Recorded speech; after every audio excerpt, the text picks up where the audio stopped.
Programa A Verdade dos Fatos. Papo Reto com Ellen Barca. Agora são pontualmente meio-dia, estamos começando mais um Papo Reto. E a gente vai falar de espiritualidade, né? Eu acho que estamos num tempo onde ela é super importante e acalmar o coração é tudo que a gente precisa. Para isso, eu estou recebendo aqui ao vivo a nossa entrevistada de hoje, que é a Silvia Terezinha Coelho Matos. Ela é jornalista, pedagoga e publicitária. Inclusive, ela tem um canal no YouTube chamado Relíquias Atuais e Espirituais. Silvia, boa tarde, obrigada por ter aceito meu convite. Boa tarde, é um prazer estar aqui falando sobre o canal e falando alguma coisa sobre a espiritualidade, a relação com essa pandemia, o estado de espírito das pessoas. Tá certo. Fala para mim o que tem nesse canal, o que você publica lá e como que funciona isso? Os temas, alguém te indica, você mesmo que escolhe, como é que é? Olha, amanhã esse canal vai fazer um mês e ele está indo bem. É um assunto que eu estou procurando usar uma linguagem fácil, assuntos atuais, e faço uma relação, dando a explicação da espiritualidade. E a maioria dos temas eu faço, mas eu tenho percebido uma grande participação das pessoas. Elas ficam meio sem graça, assim, de pôr no comentário, né? Falar alguma coisa, mas o Zap, as mensagens do Face, elas sugerem sim. Então, a maioria, inclusive, nós já fizemos mais de 10 temas, todos os temas têm respondido e têm satisfeito, né? Acho que as dúvidas. No caso, por exemplo, eu fiz o primeiro vídeo que eu abri o canal, eu falei, para que existo, né? Porque tudo você fala, por quê?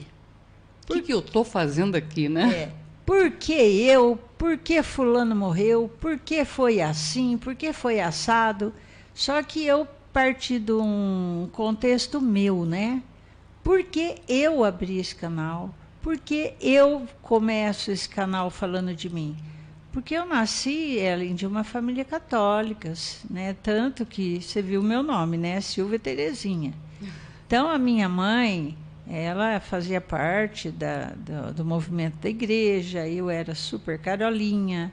E esse Terezinha tem eu e tem a minha irmã, que é justamente por uma graça que a minha mãe conseguiu. De Santa Terezinha. De Santa Terezinha. Então, lá está a Silvia Terezinha, minha irmã é Sônia Terezinha, eu tenho a minha prima, que é a Soraya Terezinha. Verdade. Então, tudo tem um fundamento aí.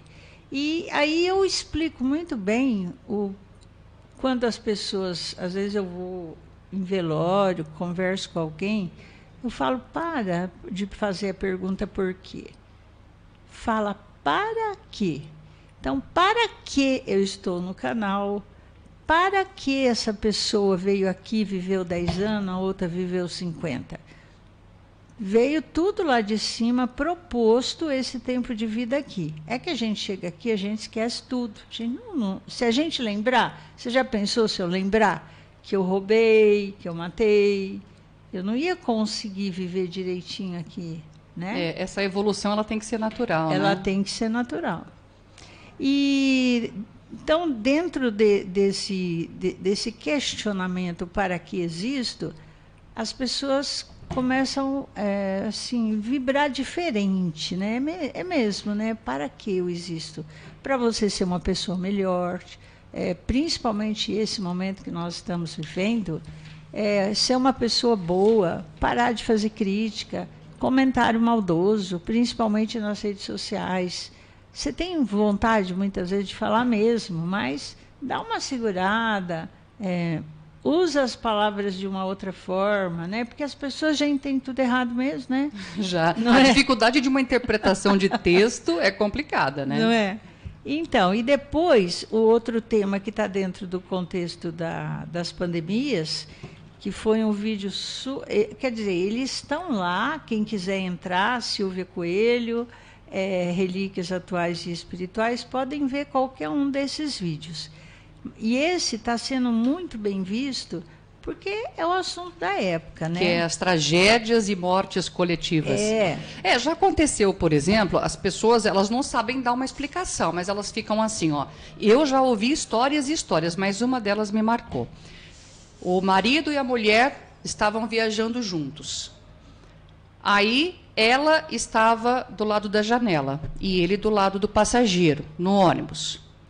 5 minutos antes de acontecer o acidente, ela pediu para trocar de lugar. Uhum. Ele morreu.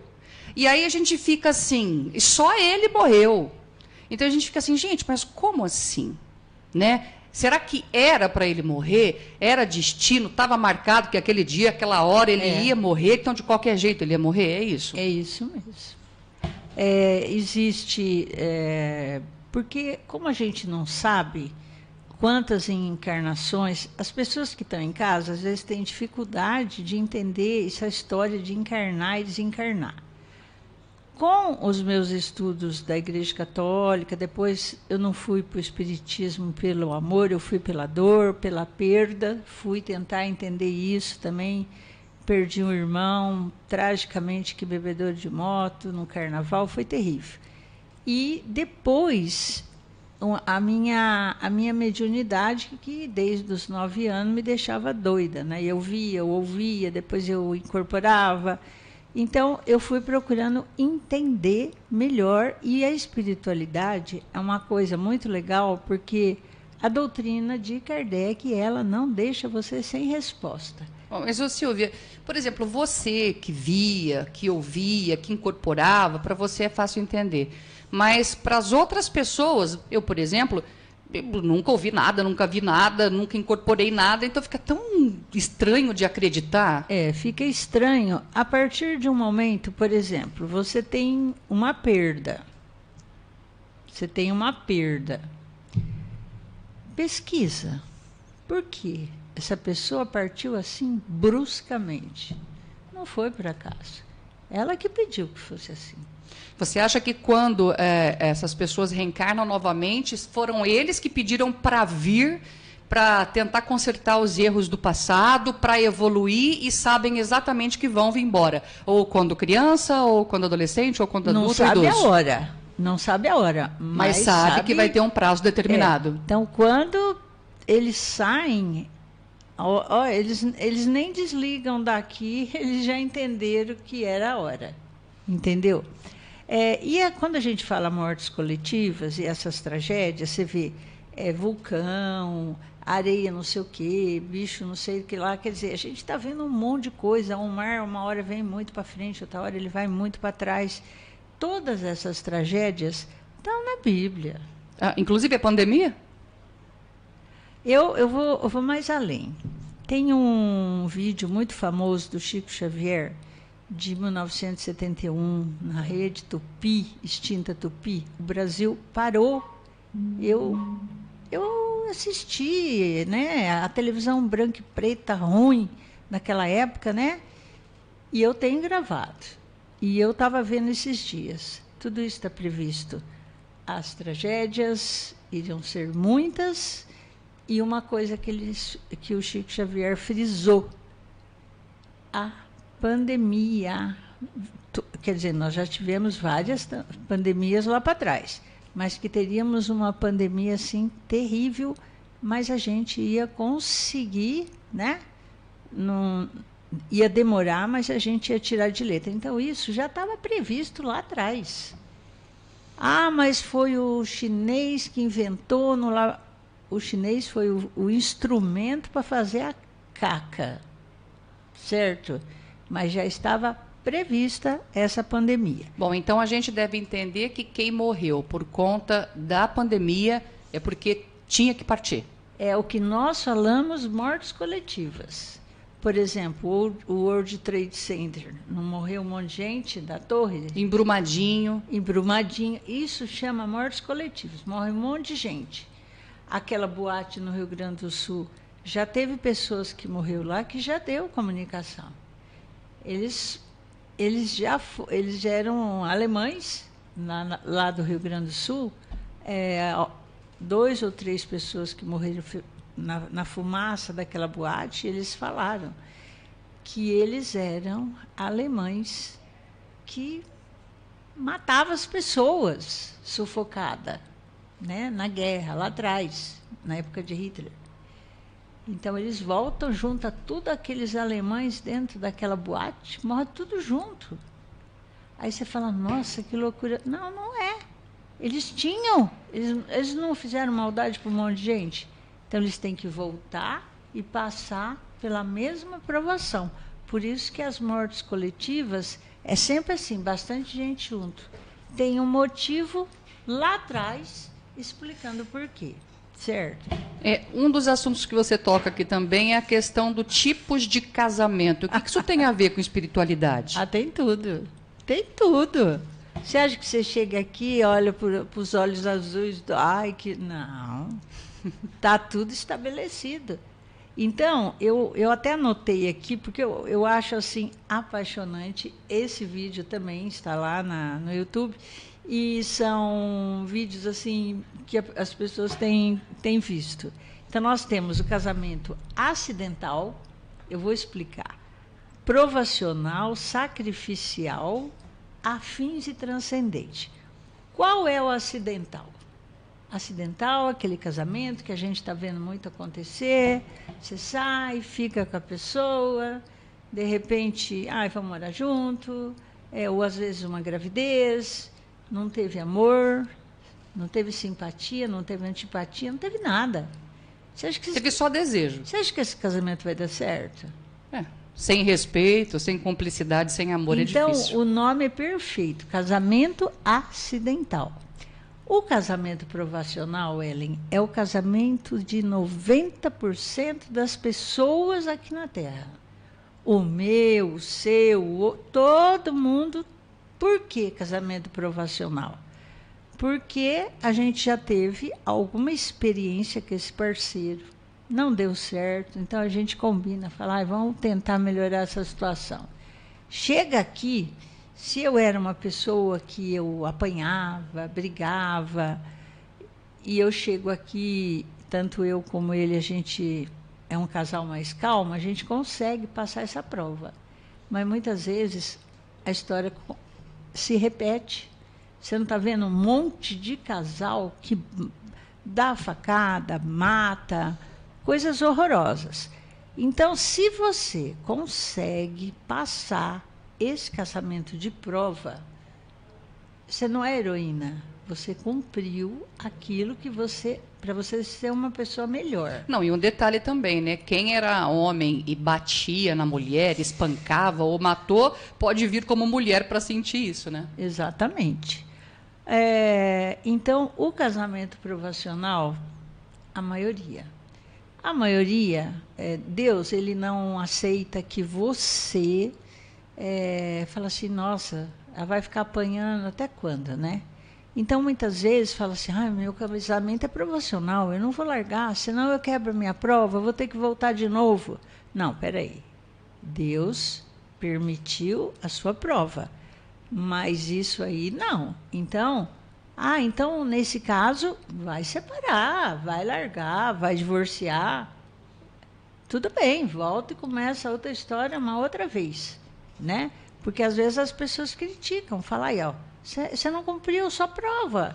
Não, e um outro detalhe também relacionado a isso.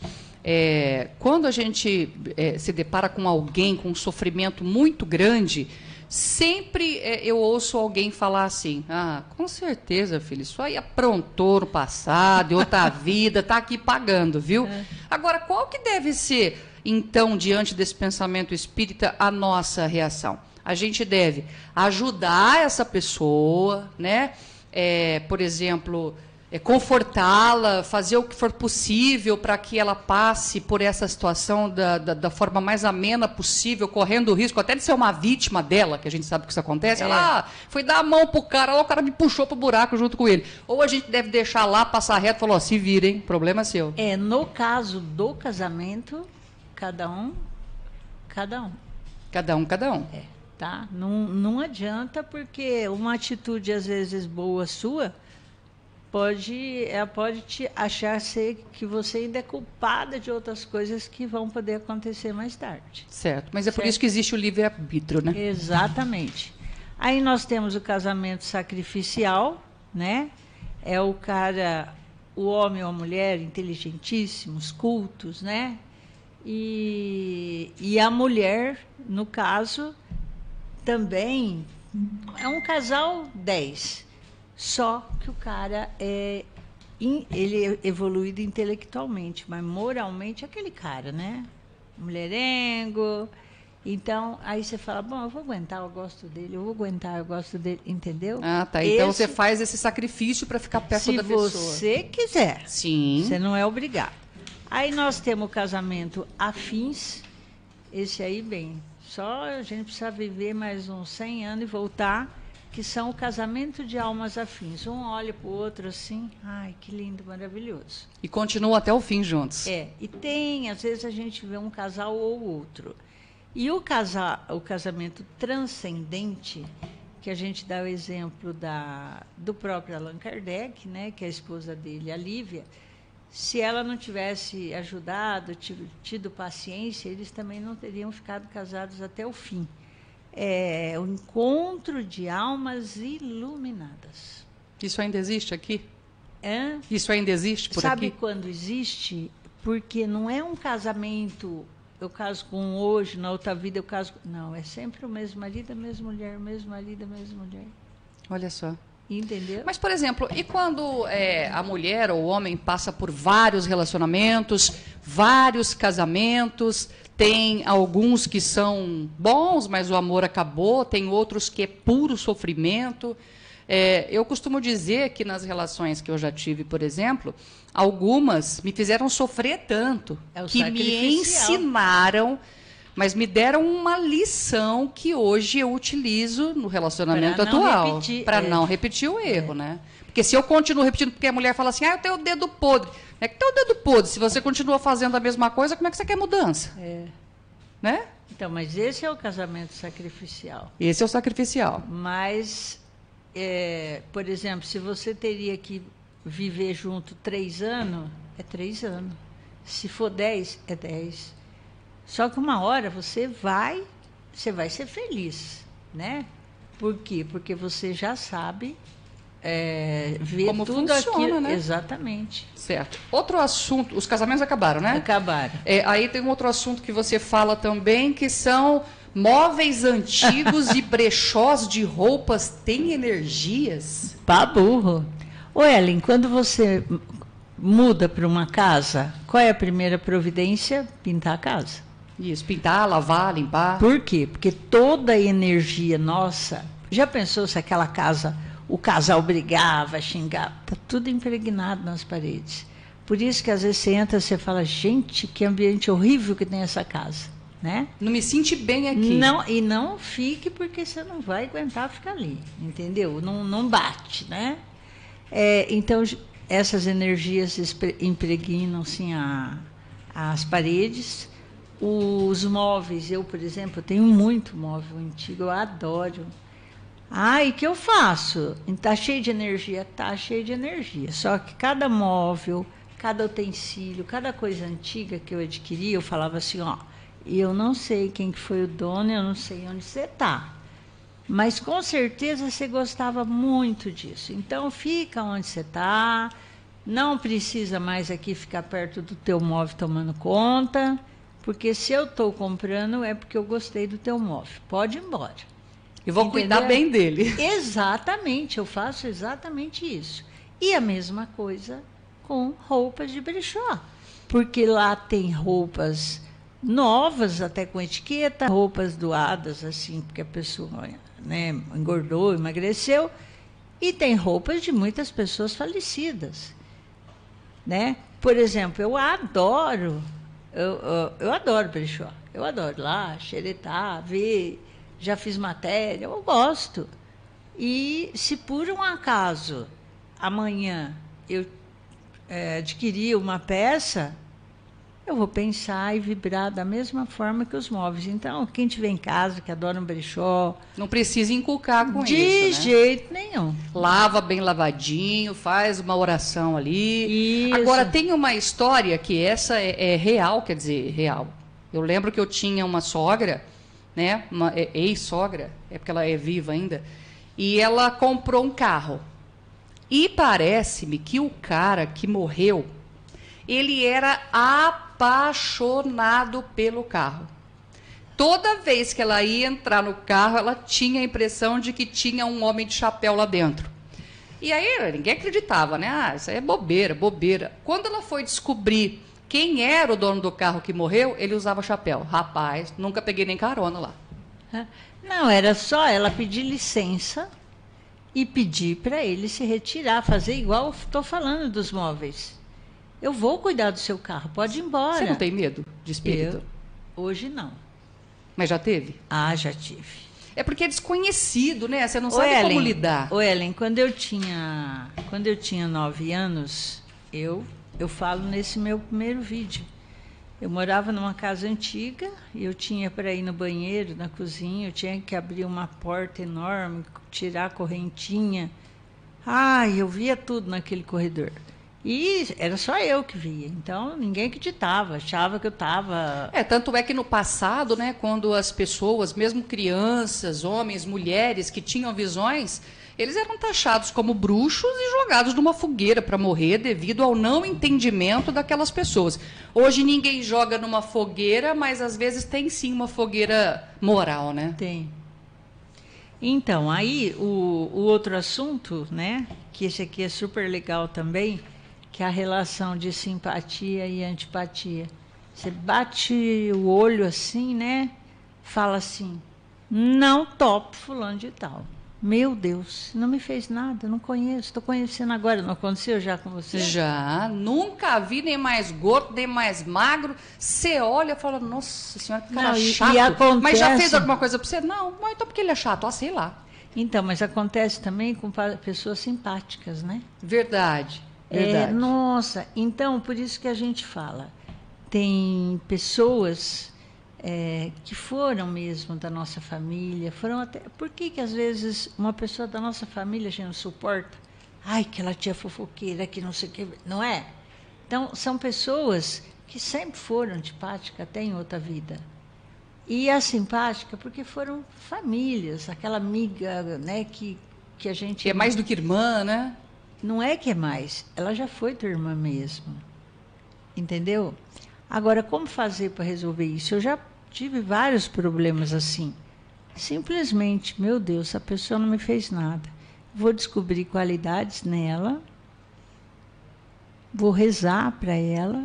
E na minha vida tem 4 pessoas que me deram muito trabalho, porque não era só eu que ia com a cara dela, ela também não ia com a minha cara. Entendi. Entendeu? Então, era recíproco. Então você vai, não somos amigos íntimos, mas a gente vai rezando, vai orando, e de repente você está conversando com a pessoa e graças a Deus você quebra, quer dizer, é uma provinha que eu consegui quebrar, né? E essas pessoas também.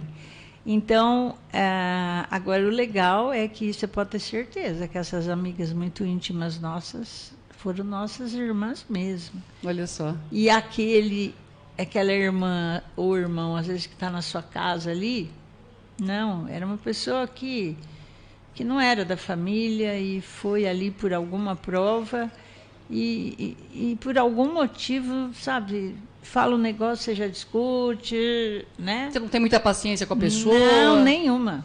Você sabe que eu costumo dizer sempre para minha filha que na outra vida ela foi minha mãe. De tanto que ela cobra, que ela fala, que ela, né, é mais dura comigo. Ela é mais dura comigo do que eu com ela. Então eu brinco às vezes, mas de repente pode ser, né? Pode, porque tem esse papel de inverso. Tem sim. E na verdade a gente vem envolvida com as mesmas pessoas com que objetivo, Silvia? Porque ficaram rebarbas aí, né? Ficaram algumas pendências. Ah, muitas pendências. Porque a gente sabe, por exemplo, de filho que já estuprou a mãe, que já matou, espancou, de marido que matou a mulher, né? Porque, o Ellen, a gente fala assim, quantas encarnações eu vou viver? Eu não sei. O suficiente para poder ir se depurando, né? Só que tem um pequeno detalhe. Vai indo, vai indo, vai indo. Você viu as famílias hoje que tinha 10, 12 filhos, hoje tem 1, 2. Está difícil dos espíritos reencarnarem. Então, se a gente vier aqui só para passear e não fazer a coisa mais ou menos direito, sabe lá quando que vai ter uma mãe aí apta a conceber esse espírito de novo, entendeu? Você viu como está ficando complicado? Está ficando difícil? Verdade, né? Essa questão, porque antigamente uma mulher chegava a ter 11 filhos, 12 filhos. Minha avó teve 13, né? Coisa de louco. Você quer falar um pouquinho dos médiuns falidos? Vamos encerrar com esse, e eu já queria renovar o convite para você voltar amanhã para encerrar. Juro? Porque na verdade não vai dar, e agora eu fiquei muito curiosa sobre os outros temas. Mas vamos encerrar com esse aqui, ó. Para onde irão médiuns falidos como João de Deus? Bom, o que seriam os médiuns falidos, né? Todos nós temos o dom da mediunidade, optamos por trabalhar ou não, e ele também teve. É muito questionado que ele era isso que... Não, ele tem mediunidade, sim, só que ele usou a mediunidade dele errado. Num primeiro momento, quando ele começou a trabalhar, ele recebia um guia médico e uma equipe fantástica, e foi atraindo muita gente, aquilo tudo estava dando certo. Porque se fosse charlatanismo, não resolvia o problema, né? Não, no começo, é isso que eu quero te falar. No começo, a mediunidade dele era para o bem, para a saúde, para cirurgias e tal. E ele era tão bom que vinha gente de outros países. Mas a hora que o olho cresceu... Na questão de grana, né? Na materialidade. O que aconteceu? Ele não perde a mediunidade, mas ele tem uma retaguarda de outros espíritos, que a gente fala que são os trevosos, porque assim como tem espíritos inteligentes, tem os espíritos trevosos e inteligentes também. Então, aqueles médicos que trabalhavam com ele, lógico que se afastaram. Mas a mediunidade dele continua. Esses irmãos, né, que continuaram fazendo as cirurgias, e então, para ele, estou trabalhando, continuo trabalhando, né? Mas para o espírita que estuda e que observa, ele já foi abandonado lá atrás por esses guias, né, que vieram para dar retaguarda e ajuda, para ajudar tanta gente. Eles já caíram fora. E quando ele faleceu, o que vai acontecer com ele? Boa pergunta. Eu não sei nem se ele vai ter lugar para chegar no umbral. Pai, esse vídeo é um vídeo muito pesado, porque o umbral é o pior lugar. Tudo que não presta vai para o umbral. Abaixo do umbral tem a gente nem diria colônia, teria um depósito de espíritos primitivos que não teve jeito. Vem, vai e continua matando. Então, eu acho que nem para o umbral, eu acho que ele volta para aquela vida primitiva, né? Porque a gente sabe, não vamos entrar em detalhe, mas a gente sabe que ele não é só essa parte da mediunidade. Ele trabalhava com outras coisas lá, né? E isso foi complicando a vida dele espiritual. Então, quando ele partir, o que vai ter de gente esperando ele, não para levar ele para as colônias do bem, mas para puxar ele... Para o inferno mesmo. Ô, rapaz, a gente estava te esperando, vamos embora. É verdade. Tá certo. Ô, Silvia, o bate-papo está muito gostoso, mas chegamos ao fim de mais uma edição aqui do nosso programa, o Papo Reto. E amanhã, então, eu faço esse convite para você voltar, que ainda faltaram algumas questões, principalmente que eu estou aqui numa curiosidade louca para saber interpretação de sonhos para evitar problemas. Estou louquinha. Eu já contei uns 2 sonhos para ela ali, ó. Estou esperando a resposta, tá? Então amanhã a gente volta para terminar esse assunto, Silvia. Tá ótimo, muito obrigada. Tá certo. Então uma boa tarde a todos e até amanhã.